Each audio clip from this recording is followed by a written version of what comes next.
Welcome to All Nature Connected, a podcast created by the Forest Bathing Institute, where we explore all nature connected topics, including nature and health, nature inspired lifestyle, nature connection and forest bathing, nature preservation, and eco awareness. We hope that this podcast will inspire you to become more connected with nature and your own health and well-being.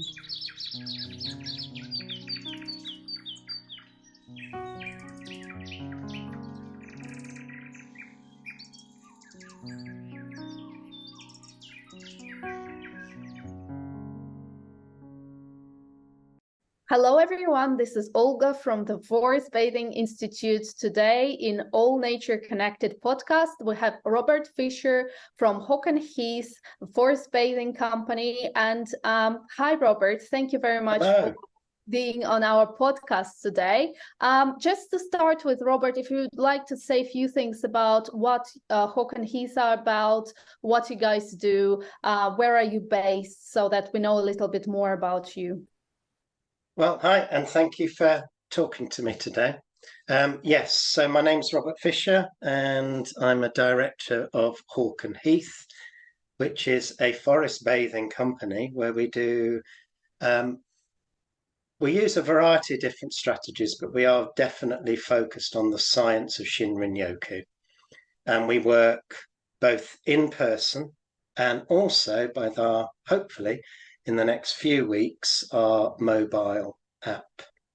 We're focused in on the Japanese therapeutical art, obviously, which we're all trained in, and we look at how you can utilize that and empower yourself to utilize that to boost, obviously, your immune system and boost your health and well-being generally.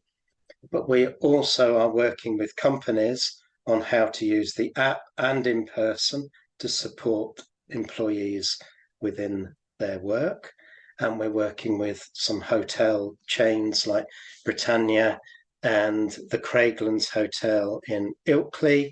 So we are based primarily in Yorkshire, but we are happy to travel if people are willing to pay us. So Britannia are paying us to travel around, and we've been down to Birmingham recently and worked with a charity there called Cherished and Raw, and they work with very young children up to adulthood who've suffered trauma, and they're focused on how to support young children up to young adults up to sort of 18, 19 years old in helping them deal with the traumas that have occurred.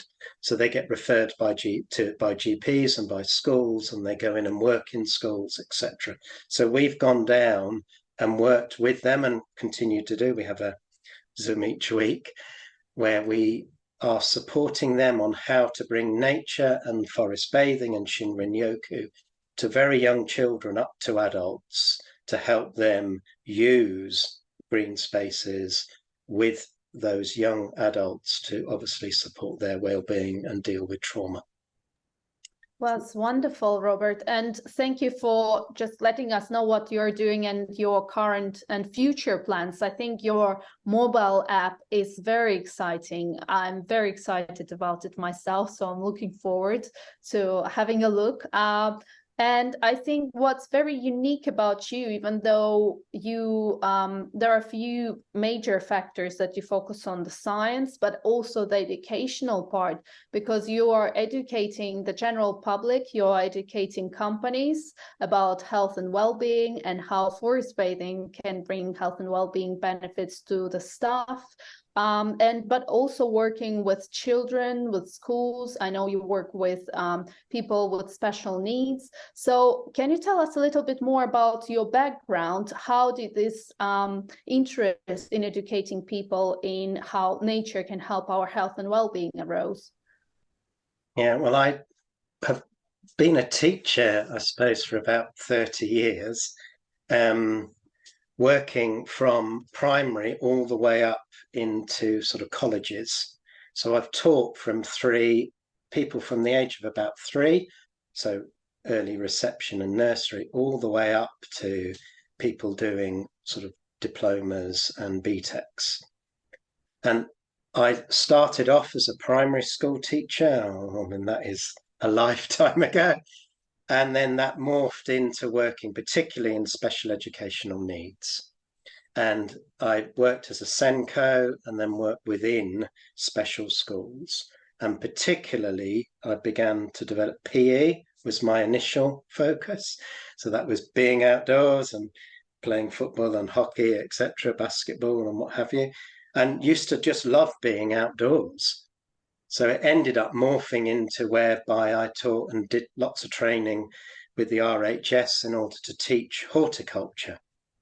And we developed in one particular school an allotment and getting kids out. And well, and then what was wonderful, I noticed as we began over time, noticed as I've worked for about 10 years in a special school, very large special school in a nearby town, and would be taking students out who had quite confrontational behaviours, perhaps weren't engaging into education, but took them out into really teaching them horticulture. So the focus was all those learning objectives around teaching them how to grow and how to grow plants and look after plants and nurture them and do weeding, etc. But what we noticed, as a whole staff noticed, was that as you took students outdoors, and I've noticed this time and time again, you take students outdoors, they calm down, they become more focused. All the things which I now know why, which is from the forest bathing, was that I noticed that even though I was trying to teach things, they were much more comfortable teaching and learning and engaging in their learning when they were outdoors. And I began to also then bring in basic English, basic maths into those environments, and that things that they found very confrontational in class, they actually began to enjoy doing, but outside. And I suppose I started asking the question, why? Why would that be the case? So very aggressive, sometimes very aggressive with, if you push the wrong triggers, some of these students would become very, very violent, aggressive, distressed, clearly traumatized. If you took them outdoors, those triggers didn't seem to occur. They dissipated, or as I now know, Dr. Chinley describes it as it washes out the symptoms. So I started on the road of Forest School, so did all the training in Forest School, and it's at that point when I met my business partner, Ali, and she's half my age, but we both went to Aberystwyth University, which we giggle about. But we both went on this, we both noticed it, we both worked with often very confrontational students, we both saw the same thing, and we wanted to both know why. So we went on the Forest School journey initially, and we both fully trained in that and began to bring in within the allotment work and the horticulture work and the English and maths outdoor work. We also did forest school activities and things where you would take students who are often very confrontational and give them knives to work as tools, but they never got angry. They never injured themselves. They never, wow. So you gave them responsibility over something that could be potentially quite dangerous, like horticulture tools could be potentially very dangerous, using knives to whittle and make things, fire and cooking outdoors, never a problem. They absolutely loved it. But what I found with the Forest School was, this is all wonderful, great learning, but it didn't give me the answer to why. Why were they? Yeah. And that's where my forest bathing journey began, because my son actually handed me an article that was from a Japanese magazine, but actually was all about forest bathing, written by, as we can probably guess, Dr. Chinley. And I read that. I thought, oh, this man appears to have found the answer why. And so hence my journey with the Forest Bathing Institute started. And again, focusing in on meditation and I found mindfulness and meditation really useful for me, but to learn how to teach it was really great, because that was a different thing. I did it. It's not the same as teaching it. But more importantly was what I found was with when you take children out, young children, young adults out to Forest Bathe, that becomes very mindful. It becomes meditative in a way that's really accessible.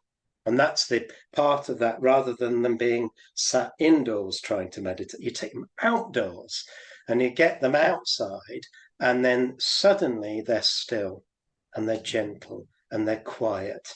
And then you begin talking about breath and breathing and observing the small things and beginning to notice what's around you.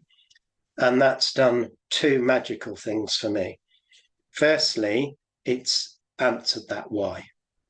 And without a doubt, the Forest Bathing Institute and all I've learned with it has given me that answer why. And secondly, it's improved my mental and physical health in extraordinary terms, in that work stressful, education stressful, lots of work stressful. And I began to have issues particularly related to diabetes. Initially diagnosed as type 1 diabetes, realized over time with changed lifestyle changes that the Forest Bathing Institute's training made me think, maybe I should be doing this every day. And suddenly it wasn't type 1 diabetes, it's clearly type 2. And then just some slight adjustments to diet and my general health. Michael Mosley, I like to sprinkle a bit of Michael Mosley into my forest bathing sessions because he's found the same link and gone on a very similar journey to me. And this is the power where I'm trying to bring that via Hawk and Heath, is this educational path, self-empowerment, because education is only good if we self-empower people to go, now I know that, what's the next bit I want to learn? And we take them on that journey, and they then go, actually, no, I can drive this journey myself. Yes, you can, and you can get on and you can learn and all of that. And that's where I think the power of forest bathing is, this idea of self-empowerment. And even quite profound mental health and physical things are clearly, I'm an evidence of that. My business partner, Ali, is evidence. Hers is more, her journey is depression. And again, both of us, she would say, yes, I can have my slug days, as she calls them, but she's not what she would call depressed in that overall sense anymore. And I'm now not diabetic. I still go and see them. I still call myself diabetic, but without a doubt, forest bathing's given me that answer medically to make myself healthier. That's why I can sit and passionately, I think any group looks at me and goes, right, yeah, it's helped him, it can help me. And I have evidence also of clients where it has done that. But it's also this key thing of self-empowerment. And that's kind of where we've developed this business model of using an app to try and help those who perhaps might be a bit tentative to come out into a group, but we hope to use that app to nurture people into, no, do you know what? Locally, there's lots of people trained in nature connection that you get out and see them. So use our app as that vehicle to get out knowledge. My excitement of this wonderful rabbit hole that forest bathing is, I hope to pass that on and nurture people in all different contexts to follow the same path. That's wonderful, Robert. And I think just hearing your journey, it's so inspiring. And just hearing what you're saying, it does bring even confidence to me, who has been doing it for quite a few years, because, sometimes I know even when you practice it, sometimes if you don't have enough self-confidence, you actually are struggling a bit more. And that's where I think, even for myself, I find it very helpful to join a local guide for a forest bathing session booth. That makes a huge world of the difference. And I've been teaching forest bathing for years now, as well as something like an app. I think it's so wonderful to actually have something every day on your walk where you can then look at the app and actually remind you to do certain things which maybe you wouldn't have thought otherwise. And I think it's just brilliant. We were talking about it before. We want to take forest bathing where yoga was years ago, and even further maybe, because it's just so accessible. It should be there in our everyday life self-care kit. And this is just so inspiring that you talk about self-reliance and teaching the companies, people of all ages and in different conditions, how they can by looking at your example, and you are just one of the many. I can tell myself I was suffering with mental health and physical health. I can say I was ill all the time. Like you, maybe a week or two I wouldn't be ill, and I still get ill, but I get ill maybe 3-4 times a year. So that's a big difference for me. And there are all of us who I've spoken to. I don't think I will pick one person who hasn't, after practicing forest bathing, seen health and well-being benefits. And it's such a resource, such a wonderful tool. And maybe if you would like to just share a few of the benefits, why do we feel so good in nature? Can you just entice us a little bit more? Because I think we're all so keen to learn more about what's the science behind. One of the things, I used to suffer from hay fever. Every so often, it'd be really dreadful. And some years seem to be worse than others. And since I've been practicing forest bathing, one of the things I noticed was I don't really, occasionally the odd sort of itchy eye, but I used to get full blown, all my sinuses full, feel absolutely dreadful. And then my instinct was to stay indoors and just blow my nose all the time. And one of the science I've noted is that about hay fever is they're looking at creating sprays that improve the nasal biome. Now, I've known a lot about that there's a biome through the gut. What I didn't know was there's a biome in the nose, and all your nasal passages are there. So as you go out into, and this is all evolutionary biology, as you go out into green spaces, particularly woodlands, you are absorbing all the sort of chemicals and the bacteria, etc., that's all in the environment around you, which we all talk about how once you're under the canopy, there's lots of phytoncides, there's lots of what they call the old friends, the bacteria, etc. As you absorb them, it improves your nasal biome. So the quality and the quantity of bacteria, etc., all in your nose that is beneficial to you, they are now finding reduces hay fever. And for it, obviously, pollen is an allergic reaction. So we're not talking about, again, forest bathing's never a cure, is it? It's about building resilience and robustness, and then over time. But I found over the last 3 years, I'm now not. I would say I'm not I don't suffer from hay fever anymore. And it's that link where you suddenly go, well, why is that? Why is that happening?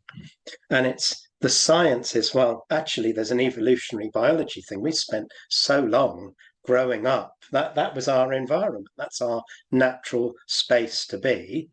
So a lot of our whole body and mind all functions better if you spend time in that space. And so here we go. Robert's used to suffer from hay fever. Now Robert would say, I'm not a hay fever sufferer. I don't need to be taking antihistamines for it. I used to have to take antihistamines pretty much every day during the summer. Now, I haven't taken an antihistamine certainly for more than 2 years. So the science leads to the point that everything you've trained me to do is exactly the way, but in exactly that way, which is this, you've always said, there's no cure. This is about resilience. This is about robustness. This is about allowing your body and mind to recover and to be stronger. And as I said, diabetes, as I've said that, suddenly you go, wow, something as simple as how my nose works is improved by doing forest bathing. And that direct impact is I don't particularly suffer from hay fever anymore. And neither does my son David. And again, there we go. You teach and you train. My son used to have dreadful sneezing fits, dreadful hay fever, and had to take antihistamines. And initially, as my son, he was a bit reluctant to listen to dad, like all sons. But now he goes out all the time. He's suddenly going, do you know what? I haven't had to take an antihistamine at all for the last 18 months or so. And he was a really bad sufferer. Had to go and talk to the doctors. This is what you think you should do, David. None of them looked at him and said, why didn't you go out in the woods and go for a nice walk? Because actually that would improve your nasal biome. But the science is out there. But this is where I think we all come in, which is getting people to relate to that direct science that could then have an impact. So how many people suffer from hay fever? I'm not saying you'll cure it, but maybe we will build robustness and resilience to allow. And how many children sit there in exam times sniffling away in July? And actually, do you know what? If schools built this in, maybe a percentage of them at least might not be suffering quite so badly in that exam time period. Who knows? It's a wonderful thought, and I think there are so many people out there. I mean, I don't know anyone who doesn't know a person, at least one person, who's suffering from hay fever. So, and with the schools, the exams, you know what's interesting, Robert, because I'm actually looking now for choosing a school for my son. And it's interesting to me that it does look like things are changing, because every time I come to a school, one of the first things they try to sell us is we have a forest school, or we have that much nature. Yeah. It does seem like people are now looking. It is. The message is getting through. And through that, I think, hopefully, there's, I expect we're all to some degree looking at how we collaborate and support each other, because I think we'd all love to be full-time doing this. This is something we love. This is why we've joined you and trained in this way, because we love it. We love being out there. But there's a practical side, isn't there? Which we all then need, hopefully, to be able to develop a business, and a business we love, a business we enjoy, to the level that we need it to be. And that would be that next thing. And this is that information. Get it out there. Get people to understand that. Every parent, I want them to be encouraged. We have a forest school. We have lots of nature. We teach maths, science, and English outdoors as well as indoors. Then that would be a wonderful thing for our education system and for the next generation, because we know the impact it has on our health and well-being. Wow, Robert, you know what? You've inspired me to do one thing which I was terrified of for years, but you know, you're right. It does, everything you were saying is inspiring, and it's inspiring to me to now go and do more public speaking. That's one of the things that I'm terrified of, and I felt I really wanted to do it, to share it, to bring more of that wonderful benefits, and to tell more people about it. And of course, that would also help us build stronger businesses. We will be able to make it a culture, really. And so that was really, really inspiring to me as well. So thank you very much. I always enjoy talking to you. And maybe just to finish off our conversation, I'm sure there'll be more coming, but please do let us know, how can we learn more about forest bathing? Where do you run sessions? Where can we hear more about the app when it comes out? So please do share with us how we can follow you on social media and your website and other details. Well, Hawk and Heath is hawkandheath.co.uk, but we do have an Instagram page. I would love it if everyone listening joined us on Instagram. Once you get over 1,000 followers, then you can start that process of where you can start creating a collaborative business. And that's our big key thing. So we need about 200 more people So join us on Instagram. If you join Hawk and Heath on Instagram and our Instagram page, then we can start being it where it's truly collaborative and begin to start creating that wonderful web via Instagram. So we can all begin to share and help and create events for ourselves. Our app will come on Google and the Apple stores. So whatever your app store is, depending on your phone, it will be there. We are on LinkedIn, and Hawk and Heath has its own company page, and Robert Fisher is there on LinkedIn. So if you happen to have a LinkedIn thing, again, if I can get over, I'm almost at nearly 500 connections. So, and most of them are big business. So what I'm trying to do there is get that message out. And if more guides could join me on LinkedIn, then it gets that professional forest bathing guide message direct into the people we need to be listening in this country, which is obviously our human resources, HR managers, our wellbeing managers, and our CEOs. We need them to be aware this is something. They do it in Japan. We now need to do it here. And if we can bring that confident message via LinkedIn, then that would be really good. I'm on TikTok, the Yorkshire Forest Bathing Guide. And that's very tentative, TikTok. Oh, but anyway, I'm on TikTok. But our Instagram would be, I'd really value as many people joining us on that as possible. And as I say, the app will come out via the App Store as normal. And we will trumpet that as loudly as possible using every social media. That's incredible, Robert. And I'm such a big supporter of everything you're doing. You are a big, big ambassador of forest bathing and its benefits, and such a big light in our movement to change our society. After all, there's a big shift in our mindset, isn't it? Yeah. We come to think about it. So yes, please do follow Robert and Hawk and Heath, and please support these wonderful people doing such a great job and making this world a better place, as I say. So thank you, Robert. It was a pleasure having you today on our podcast, and thank you everyone for listening today.